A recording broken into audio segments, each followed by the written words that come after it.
to this Veterans Day parade in New York City. Perhaps the best attended one in at least 15 years. A lot of people marching and a lot of people supporting, Paul. Absolutely, and they came from all over to participate in the parade, which when we first started it, some of the veterans were saying, let's call it the Nation's Parade. Yeah. And others said, that's a bit much for us. Well, no, it isn't. They came from California, from Maryland, from Maine. They came everywhere to come here to New York and walk down and up this street and to say thanks and to listen to these New Yorkers who are taken out from a work day. It's not a vacation day. This is Paul Buca, by the way, who we're talking to, a Medal of Honor recipient, combat veteran of Vietnam. So great to have you with us. You noticed the Blue Star families float. Tell us about the Blue Star families. Blue Star Mothers, and I first got to know them. I went to their convention. There were 500 ladies in Grand Junction, Colorado, and I asked them, I said, exactly what are you? They said, we're the mothers of those who serve.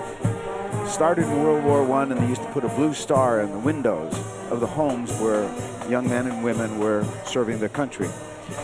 And then when someone was killed, they took the blue star down and put a gold star in, and that gave birth to the Gold Star Mothers. So of all the Americans that we see that have the most invested in these wars, it's first the Blue Star Mothers and Blue Star families, because they have relatives, their most precious resource they own, are participating in serving this country abroad. And then the Gold Star Mothers, who stand like a vision. They wear white. Everywhere they go, they stand for purity. They have given more than anyone else. They've given their sons and daughters for this country.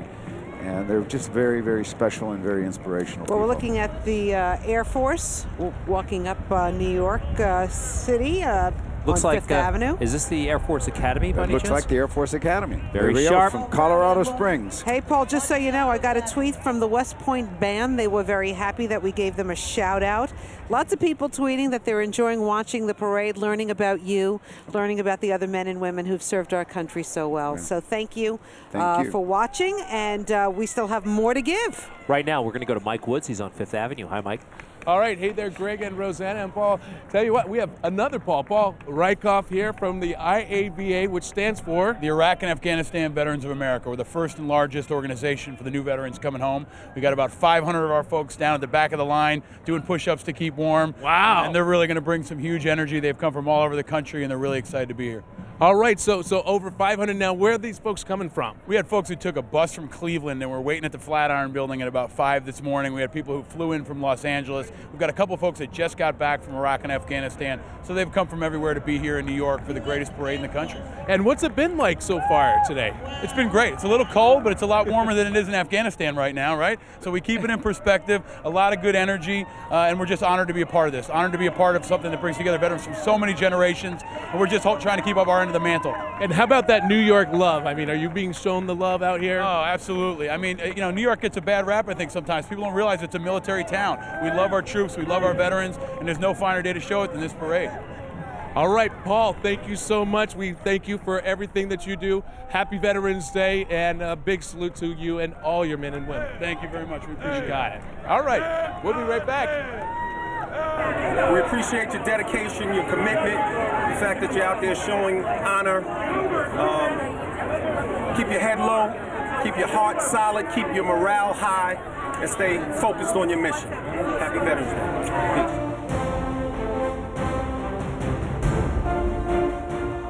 On 9/11, I was on my way to Kingsborough Community College in Brooklyn to register for the semester. I was on the bridge and the train stopped, and it was like out of a movie. People were running across the bridge and the towers were burning. My mom says that I said to her, "Mom, I'm leaving because I'm not gonna let them come and kill us here. We're gonna fight." I'm proud to be part of that legacy. I'm proud to be part of that history, and I know my family is proud.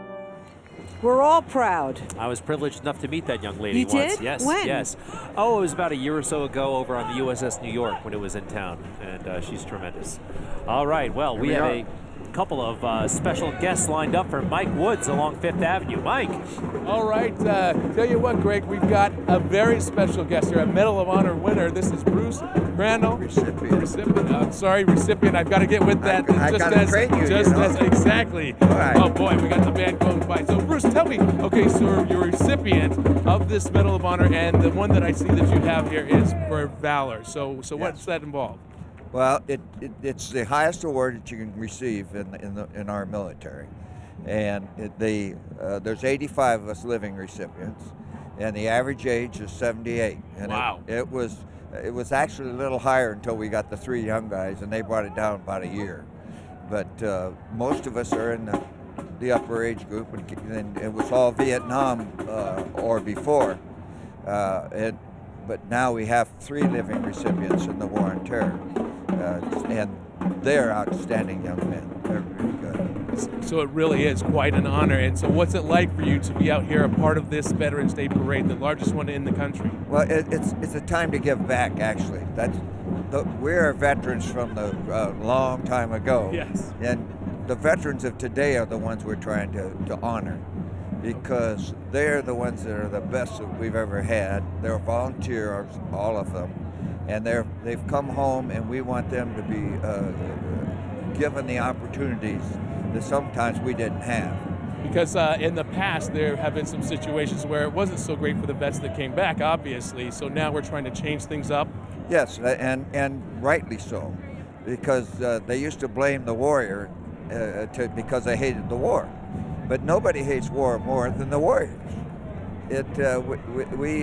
We seem to have a disconnect there in the 60s and the early 70s. So now you see the young men and women in the airports wearing their uniform, and everybody's treating them with respect. It's a much different scene than what we had way back. I had while I was in Vietnam, a teacher refused to teach one of our sons because his father was a killer in Vietnam. And the kid was a straight A student and an Eagle Scout and never caused trouble for anybody, but the teacher thought that it made him pay the price. Yes. For something that was, he was honoring the country. Yeah, well, the teacher was lucky my wife didn't kick her butt, but... Well, you know what, as she should, yeah, as it seems. All right, Bruce, a Medal of Honor recipient. Yeah. Thank you. I'm a fairly quick learner. Well, yes, you did a good job. Thank you very much, and all the best to you. Thank you for everything you do. All right. Paul, do you know him? Know him well. Yes. Know him well. One of the things that's important to realize that most of the medals, contrary to rumor and mythology, are given to men, and hopefully women will be recognized soon for the battles they're fighting in Afghanistan and Iraq. But they get it for saving people. That is the challenge. The game Medal of Honor, when it came out, it was originally how many people you kill, the higher your medal. We met with them, we talked to them. Steven Spielberg changed it and said, let's have the game Medal of Honor be, you get the highest medal for the most people you save. And that's what the act that is usually before the soldier or the airman or marine, it's seeing the imminent loss of life of their friends.